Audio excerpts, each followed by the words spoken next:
جس کو اللہ زندہ رکھنا چاہے اللہ تعالیٰ کے ہاتھ میں سب کچھ. لوگ نا آئی تھنک ڈاکٹر صاحب کنکلوژنس کو جمپ کر جاتے ہیں بہت جلدی کہ ہائے مجھے یہ ہو گیا اب یہ ہو جائے گا, پھر over thinking.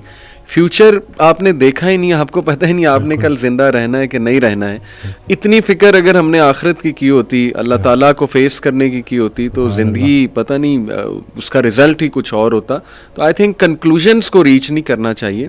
It's too early to reach to conclusion. Doctor بھائی کوئی خدا تو نہیں ہے نا. ڈاکٹر نے اگر آپ کو ایک بات کہہ دی ہے تو ٹھیک ہے, اس نے اپنے نالج کے مطابق کہہ دیا, لیکن اصل میں شفا دینے والی ذات اللہ ہے, چلانے والی ذات اللہ تعالیٰ ہے. کئی لوگ ہیں ڈاکٹرز کہتے ہیں جی آپ کو تو ہو ہی نہیں سکتا, لیکن یہ کہ بہت سی چیزیں انہیں ہو جاتی ہیں موٹیویشن کے through. But main thing is کہ کنٹرولنگ دی انگزائٹی. بالکل, کہ آپ نے نا بس راضی رہنا ہے اور اپنے آپ کو بزی رکھنا ہے اور پازیٹیو لوگوں میں بیٹھنا ہے. اچھا, دقت لوگوں کی طرف سے ہوتی ہے. اور اس دن میں ایک جملہ مجھے بڑا اچھا لگا کہ کسی کی فطرت جاننے کے بعد اس سے جھگڑا کرنا بھی اس پہ ساتھ ظلم کرنا ہے. جب آپ نے ایک بندے کو دیکھ لیا کہ وہ انگزائٹی سے گزر رہا ہے اور آپ بجائے سے کہ اس کو بولو کہ ڈرامے کر رہے ہو, اس کے ساتھ بیٹھو. وہ کسی نے اس دن حضرت سے پوچھا کہ کیا غیر مسلموں کو بھائی کہہ سکتے ہیں, تو جواب دیا کہ پہلے بھائی کو تو بھائی کہہ دو, پہلے بھائی کو تو بھائی کہہ دو جو تمہارے ساتھ ہے. صحیح, باقیوں کی تو چھوڑو نا, کیونکہ سارا پوچھا ہی ان کا جانا ہے پہلے. صحیح بات, کہ آپ کے جو اپنے قریبی رشتہ دار ہیں, تو یہ رشتہ دار جو ارد گرد کے ہیں ان کا بڑا رول ہے. اگر ایک بندہ آئسولیٹ ہو گیا ہے تو طریقے سے اس کے ساتھ بیٹھیں اور اس کو وہی فی الحال سنائیں جو وہ سننا چاہتا ہے. پہلے اس سے تعلق بنا لیں, پھر آہستہ آہستہ. جیسے میرے پاس ایک بچہ آیا اس دن, وہ ڈرگز لیتا ہے, تو میں نے وہ پوری اس کی جو ہے جب پوری کاؤنسلنگ میں نا میں نے ایک دفعہ بھی جو ہے یہ چیز نہیں چھیڑی. صحیح. اور ان کی وہ مدر بار بار بول رہی کہ یہ ایسا ہے, یہ ایسا ہے. تو خیر میں نے اس بچے کو باہر بھیجا اور میں نے ان کی کہا کہ میں نے ایک دفعہ اس بچے کو بولا, میں نے کہا آپ کیوں بار بار. صحیح بات. میں نے کہا وہ اس سے نفرت نہ کریں, وہ آہستہ آہستہ چھوڑ دے گا, فٹنس کی طرف آئے گا, ایکسرسائز کی طرف آئے گا, ڈائٹ کی طرف آئے گا, نکل آئے گا. جی, تو یہ بس یہی ہے نا کہ لوگ جو ارد گرد کے رشتے دار ہیں وہ بھی بڑا کام خراب کرتے ہیں. وہ سمجھتے نہیں ہیں اگلے کو, ایسے اور بس دھتکار دیتے ہیں. پھر جو اگر آپ نے اپنے گھر سے ہی آپ کو سوشل سپورٹ ہی نہیں ملی اگر آپ کو, تو ظاہر ہے پھر بڑا. تھوڑا سا اگر آپ سے پوچھنا چاہوں اف یو آر کمفرٹیبل کہ وٹ کلکڈ فار یو, آپ نے کہا کہ آپ نے کافی عرصہ انگزائٹی فیس کی, وہ سنگل چیز یا وہ چلے نمبر آف تھنگس جو آپ کے لیے کلک کی, وہ کیا؟ جسے میں اپنا بدترین دور سمجھ رہا تھا وہ بہترین دور کا آغاز تھا. اچھا. پہلے ہوا میں اکیلا, کیونکہ میں نے ایک ڈیسیجن لیا, سب نے چھوڑ دیا, ٹھیک ہو گیا. اتنی آئسولیشن تھی کہ, اور پہلے بالکل مجھے اللہ کی رحمت سے میں نا امید ہو گیا تھا, اور مجھے لٹرلی وہ سوسائڈل تھاٹس بھی آنا شروع ہو گئی. تو اسی دوران میں ایک ویڈیو سن رہا, تو اس میں وہ اللہ نے کسی نہ کسی کو بہانہ بنانا ہوتا ہے, وسیلہ بنانا ہوتا ہے. تو وہ قاسم علی شاہ صاحب کی نا میں سن رہا تو ایک ویڈیو, تو اس میں انہوں نے کہا کہ حضرت واصف علی واصف رحمۃ اللہ علیہ. تو میں نے ویسے ہی نا میں نے سرچ کیا, تو پہلی ویڈیو جو سامنے آئی وہ تھی غم.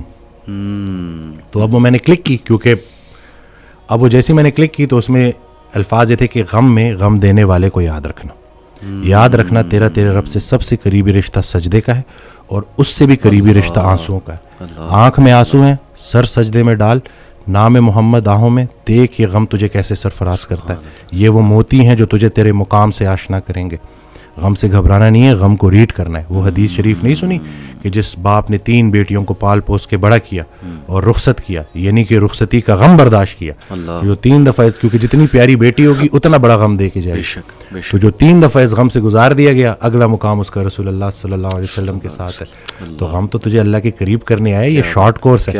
اب میرے لیے جو میری تنہائی تھی وہ میری سب سے بڑی سپورٹ اس لیے بن گئی کہ مجھے کوئی ڈسٹریکٹ کرنے والا نہیں تھا. پھر میں نے اور سنا, پھر میں نے اور لوگوں کو سنا, پھر میں نے اسی طرح سے یوتھ کلب, اسی طرح سے طه ابن جلیل, سارا. اکثر جب وہ جو تھا جو لاسٹ جو ہمارا ہوا تھا, تو اس میں نے انہی کی سنی باتیں انہی کو سنا رہا تھا. تو بس لیکن دیکھیں نا, کہیں سے بھی اگر, اور ان سے بھی جب پوچھتے تھے نا جیسے کہ آپ کے لیے ہم کیا کریں, تو انہوں نے کہا کہ میرا یہ پیغام لوگوں تک پہنچا کہ یہ جو ہم عمل سے خالی ہو گئے ہیں نا, وہ علم جو عمل سے خالی رہ جائے اس کا بھی پوچھا جائے گا. صحیح بات. تو کرنے والے کام ہے, کر ڈالو. ہمارا سب سے بڑی خوش فہمی ہماری یہ ہے کہ ہمارے پاس ٹائم ہے. ہم انفارچونیٹلی آخری سانس کو موت سمجھتے ہیں. بچپن مر گیا, جوانی مر گئی. جوانی تو ہاتھوں سے ایسے نکل جاتی ہے جیسے مہندی کا رنگ, ٹھیک ہے. اور پھر جب آپ کو پتہ چلتا ہے تو آپ اس بڑھاپے میں ہو, اور اب آپ جب ماضی میں دیکھ رہے ہوتے ہو کہ کہیں میں اب کیا لے کے جا رہا ہوں اللہ کے پاس, تو یہی ہے کہ یہی وقت ہے. تو جس ٹائم میں گلہ کر رہا تھا, شکوے کر رہا تھا, اور پھر انہوں نے کہا کہ خواہشیں ٹوٹنے کا اور اس غم سے نکلنے کا ایک ہی طریقہ ہے کہ کوئی ایک خواہش ایسی ڈیولپ کر لی جائے جو باقی تمام خواہشات پہ بازی لے جائے, لیکن وہ خواہش ٹھہرنے کی نہ ہو, جانے کی ہو. فکر آخرت تمہیں دنیا کی ہر فکر سے آزاد. صحیح بات. جو بن دیکھے رحمان سے ڈرتا تھا وہ تب نہیں ڈرے گا جب دیکھے گا. صحیح بات. بلکہ لاسٹ جب میں لاہور آیا تھا تو یہ میں نے وہ ٹی وی لگایا تو وہ قرآن کی, تو اس میں نا اس کی آیت, اس کا ترجمہ کہ قرآن پاک میں اللہ تعالیٰ کہتا ہے, ارشاد فرماتے ہیں کہ تم وہ وعدہ یاد رکھو جو تم نے مجھ سے کیا تھا, میں وہ وعدہ یاد رکھوں گا جو میں نے تم سے کیا تھا. تو ہم نے بس وہ وعدہ کیا تھا. نماز بھی تو اللہ کی یاد ہے نا. صحیح.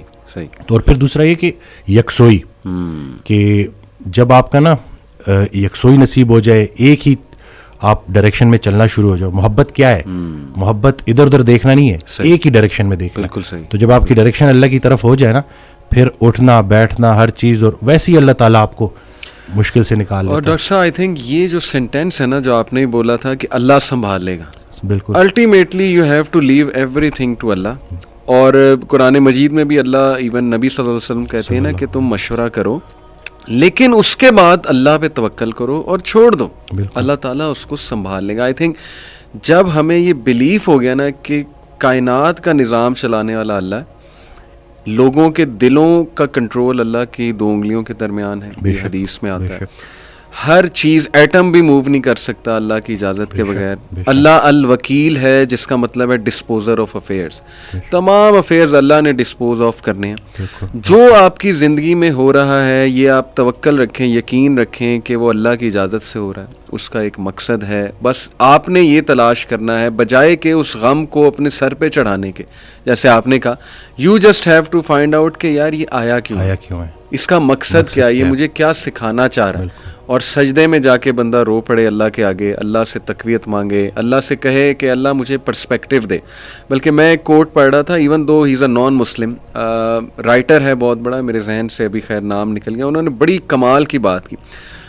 انہوں نے کہا oh my lord make me brave and مجھے ایسی سکت دے کہ میں اپنے غم سے وہ ریزن ڈھونڈ سکوں کہ یہ آیا کیوں ہے. سبحان اللہ. یعنی ایون دو از اے نان مسلم, لیکن یہ کہ اتنی اس میں عقل ہے کہ وہ یہ دعا کر رہا ہے. تو یہی بات ہے کہ وزڈم فائنڈ آؤٹ کرو کہ یہ کیوں آیا ہے. اور بلکہ میں ڈاکٹر صاحب ایک میرے دوست ہیں بڑے اچھے اسکالر ہیں, انہوں نے ایک بڑی پیاری بات کی. انہوں نے کہا کہ جب بندے پہ غم آئے نا تو چلو کچھ دیر غمگین رہنا یہ نیچرل ہے, فطری ہے. رسول اللہ صلی اللہ علیہ وسلم پہ بڑے غم آئے, حضرت خدیجہ کی جو ڈیتھ تھی وہ اس سے بڑا غم نہیں تھا. The most smiling face did not smile for months, تو اٹس نیچرل اوکے. لیکن وہ رک نہیں گئے, ایسا نہیں تھا کہ وہ آئسولیشن میں چلے گئے, یا ایسا نہیں تھا کہ سارے کام ٹھپ ہو گئے. کیونکہ میرے دوست نے کہا کہ دیکھو جب ہم ٹھپ ہو جاتے ہیں نا, یہ پیسو شکوہ ہے اللہ سے. اتنی تو ہمت نہیں زبانی رب سے شکایت کریں, لیکن یہ کہ ہم ٹھپ ہو کے دکھاتے ہیں کہ جی بس میں تو راضی نہیں آپ کی رضا میں, انڈائریکٹلی تو ہم یہی کہہ رہے ہیں. انہوں نے کہا جو لوگ غم میں کھڑے ہو جاتے ہیں نا, ان کا دل نہیں کر رہا صبح اٹھنے کا, بستر پہ پڑے رہتے ہیں. آئی ایم شیور آپ بھی ایسی کنڈیشن سے گزرے ہیں کہ اٹھنے کا دل ہی نہیں کرتا, ہمت ہی نہیں کہ جی بندے کا دل کرتا ہے میں سویا رہوں, ریالٹی میں آؤں ہی نا, مطلب ریالٹی سو بیڈ. لیکن اس وقت جو اٹھ جاتا ہے نا, یقین کریں, جو ہمت پکڑتا ہے, اللہ کا نام لیتا ہے, آئی تھنک یہ اللہ کو وہ یہ میسج دے رہا ہے کہ اللہ میں راضی ہوں, بالکل, بس اب آپ چلائیں مجھے. صبر بھی, بلکہ میرے پاس پیشنٹ آئے تو میں ان کی میں نے کہا آپ نے صبر کرنا ہے, تو کہتے کر رہا ہوں نا. میں نے کہا کہ صبر تو ایسے کرنا ہے کہ دوسرا بندہ اپنی پریشانی بھول جائے. صبر ایسے آپ نے ڈیفائن کرنا ہے کہ دوسرا آپ کے پاس آئے اور آپ, کیونکہ یہی صبر ہے. بالکل ایسے. اب آپ کو میں دیکھ رہا ہوں آپ نے اپنے آپ کو چور چور کر دیا. اور باقی ایک اور بات کہ اپنے آنسوؤں کو لوگوں کے سامنے رائے گاہ مت کرنا, کیونکہ ان آنسوؤں کی خریدار رحمت پروردگار ہے. تو ان کے سامنے بہاؤ اور پھر دیکھو کہ کیا ہوتا ہے. اور باقی ایک کویسچن بہت سارے لوگ نا مجھ سے کرتے ہیں انگزائٹی سے ریلیٹڈ, کہ ہمیں لگتا ہے کہ ہمارے بعد ہمارے بیوی بچوں کا کیا ہوگا. تو میں یہ کہتا ہوں کہ حضرت کہتے ہیں آڈیو میں کہ جو انسان یہ سوچتا ہے کہ اس کے مرنے کے بعد اس کی بیوی بچوں کا کیا ہوگا, اس کا ایمان نامکمل ہے. اس نے پالنے والے کی پالنے والی صفت پہ ایمان ہی نہیں لایا. اللہ اکبر. جن کے لیے پوری کائنات بنائی, ان کو یتیمی اور غریبی سے گزارا, ان کو ماں باپ نہیں دیے, آپ کو دے دیے. اللہ اکبر. ہم شکر کے مقام کو گلے میں کنورٹ کر دیتے ہیں. صحت بھی ہے, زندگی بھی ہے, اور کب تک ہے کوئی نہیں جانتا, اور جب تک ہے وہ کوئی چینج نہیں کر سکتا, تو پھر ابھی کیوں پریشانی لیتے ہیں؟ کیا ان بچوں کو ہم پال رہے ہیں؟ صحیح بات, کیا ہم خود کو پال رہے ہیں؟ کیا ہم اس قابل ہیں؟ بے شک. قد پہ حد کا پہرا, صحت پہ بیماری کا پہرا, اور اتنے پہروں میں پیدا کیا ہوا انسان چاہتا کیا ہے؟ آزادی. تو یہ کر کے دیکھ لے. صحیح بات. ڈاکٹر صاحب جسٹ ٹو وائنڈ اپ, کیونکہ ہمارا یوتھ کے ریلیٹڈ کام ہے, تو آپ نے کل میری آپ سے بات ہو رہی تھی, آپ نے ایک بڑی آئی اوپننگ بات کی. آپ نے کہا کہ ہم نہ ہی مینٹلی, نہ ہی فزیکلی, نہ ہی اسپرچولی اپنی یوتھ پہ کام کر رہے ہیں, اور ہم ایک بہت کمزور جنریشن چھوڑ کر جا رہے ہیں. تو what is your message for the youth in particular, کیونکہ مینٹلی بھی, ایموشنلی بھی, فزیکلی بھی, آپ کی بات ٹھیک ہے, ہم ایک کوئی طاقتور جنریشن نہیں چھوڑ کے جا رہے. دیکھیں اصل میں بہت چیلنجنگ ہے, لیکن ان بچوں کو یہ سمجھنا ہوگا کہ ابھی چونکہ عمر ایسی ہوتی ہے. اس دن بھی ایک کوئی ہارٹ بریک ہو گیا تھا, تو پراپر نہ صحیح ڈپریشن میں, تو میں نے اس کو کہا کہ ہر اس انسان کا شکریہ جس نے میری آنکھوں کو آنسو دیے, یہ آنسو مجھے اللہ کے پاس لے گئے. اس انسان کا سب سے بڑا تحفہ یہ جدائی ہے جو تجھے اللہ کے پاس لے کے جائے گی. لوگ کیا کرتے ہیں, یہ جو غیر اسلامی تعلقات, اسی طرح سے غیر شرعی چیزیں, یقین جانیں آپ جتنی مرضی دیکھ لیں سکون نہیں ملے گا آپ کو. اور یہی جو آپ کی گروئنگ ایج ہے نا, اس میں آپ کے ہارمونز بھی آن پوائنٹ بہترین ہے. اسی عمر میں آپ نے اسپورٹس میں انڈلج ہونا ہے, آپ نے پراپر طریقے سے ڈائٹ کا خیال رکھنا ہے, اور سب سے بڑھ کر یہی لرننگ ایج ہے, اس میں آپ نے سیکھنا ہے. اور جیسے جیسے آپ ایک قدم بڑھائیں گے, اللہ کئی گنا زیادہ آپ کے قریب آتا جائے گا. اور یہ ٹرائیڈ اینڈ ٹیسٹڈ چیزیں, مجھے یہ بچپن میں سکھایا گیا تھا کہ صرف شہرت, دولت اور یہی چیزیں ہوں گی تو بس یہی سب کچھ ہے, کیونکہ ہم ادھر ادھر یہی دیکھ رہے ہیں. لیکن سب کچھ ہوتے ہوئے بھی انتہائی بڑا خلا تھا جو پورا نہیں ہو رہا تھا. تو ہم تو چلیں, وہ کہتے ہیں اگر سیدھی طریقے سے اللہ کے راستے پہ نہیں آتے تو اللہ گھما کے لے کے آئے گا. تو ہمیں تو بہت سی چیزوں سے آپ نہیں گزریں گے انشاءاللہ ان چیزوں سے. آپ کے پاس یوٹیوب پہ کانٹینٹ موجود ہے جو خالصتاً اللہ کی رضا کے لیے لوگ بنا رہے ہیں. ہمارا جو وقت تھا, دور تھا, اس میں ٹھیک ہے ہمیں شاید اس طرح سے توجہ نہیں دی گئی, لیکن اب آپ کے پاس آپشنز ہیں, اور آپ پراپر طریقے سے جو صحیح, دیکھیں دنیا چلی گئی تو چلی گئی, دین چلا گیا تو پیچھے کیا رہ گیا. تو میں کہتا ہوں کہ دنیاوی تعلیم میں جتنا عبور حاصل کر سکتے ہیں کریں, لیکن اللہ کو بیچ میں رکھنا ہے. صحیح بات. اور دوسرا یہ کہ فائدہ بخش ہونا ہے لوگوں کے لیے, کہ آپ کی ذات سے لوگوں کو نفع ہو. صحیح بات. تو یہ انشاءاللہ اگلی جب جنریشن ہمیں ریپلیس کرے گی تو وہ ہم کوشش کریں گے جی انشاءاللہ. اللہ کے قریب ہونے سے آپ کو مینٹل اسٹرینتھ ملے گی, پرسپیکٹیو ملے گا. جتنے بھی عظیم کام ہیں وہ غیر عظیم زمانوں میں ہی ہوئے ہیں. غیر عظیم جہالت کے معاشرے کے ساتھ اللہ دو کام کرتا ہے, یا عذاب بھیجتا ہے یا رحمت للعالمین کو بھیجتا ہے. تو رسول اللہ صلی اللہ علیہ وسلم ہمارے دلوں میں ہے, تو جن کے دلوں میں رسول پاک صلی اللہ علیہ وسلم کی عملی محبت ہے, اللہ ان پہ عذاب نہیں بھیجتا. تو نیگیٹو نہ سوچا کرے, پتہ نہیں ملک کا کیا ہوگا. نہ یہ چیزیں آپ نے بگاڑی ہیں, صحیح بات, نہ آپ یہ ٹھیک کر سکتے ہیں, اللہ ہی ٹھیک کرے گا. لیکن آپ خود کو تو ٹھیک کر سکتے ہیں نا. زبردست. جس نے اپنے آپ کو پہچانا اس نے اپنے رب کو پہچانا. تو اپنے آپ سے آپ آشنائی حاصل کر لیں اور دیکھ لیں کہ آپ کا انٹرسٹ کیا ہے. بالکل صحیح. جو بھی کام کریں انٹرسٹ سے کریں, اور اس میں حصہ لوگوں کا رکھ دیں کہ لوگوں کے کام آئے آپ, تو باقی انشاءاللہ کامیابی ہے.